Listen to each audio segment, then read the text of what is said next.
Have you ever wondered why it rains? Or what happens to the rain on the ground? Why does it disappear? Where does it go?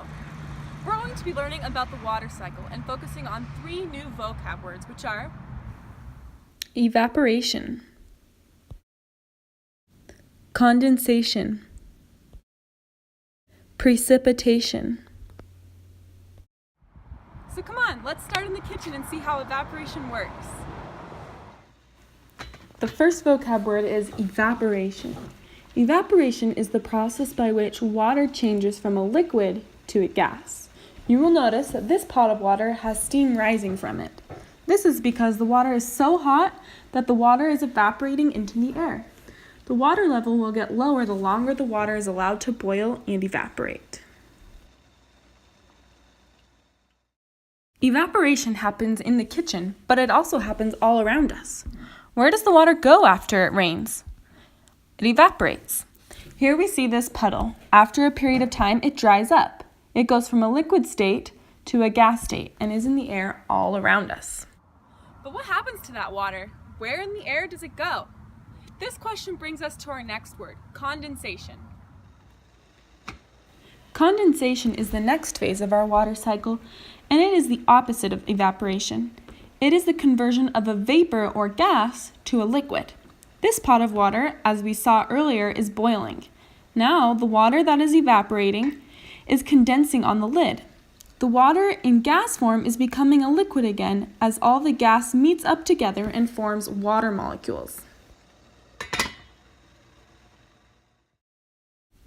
While we can see that condensation happens in the kitchen, it also happens outside all the time. Every time it rains, water evaporates and eventually condenses high up in the sky. Have you ever wondered why clouds are up there? Well, now you know. Water is condensing and forming clouds.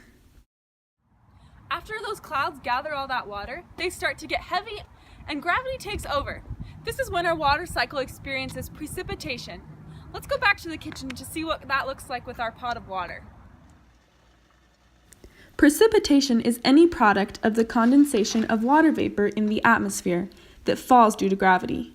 If we take the lid off of this pot, the water vapor that has condensed on this lid will precipitate and fall off the lid because of gravity. See those little drops? That's precipitation. Like the other elements of the water cycle, precipitation is also seen outside and is the most obvious element of the water cycle. Precipitation is what we know as rain. After water has evaporated into the sky and condensed into rain clouds, those clouds get heavy, and that water has to come back to earth, and it does so in the form of rain, or hail, sleet, or even snow. The water cycle happens all around us. It happens in the kitchen and outside. This cycle helps us understand how water evaporates from the Earth's surface, rises in the atmosphere, condenses into clouds, and falls again to the surface as precipitation. As you're outside, pay attention to water and figure out what phases of the water cycle are happening around you.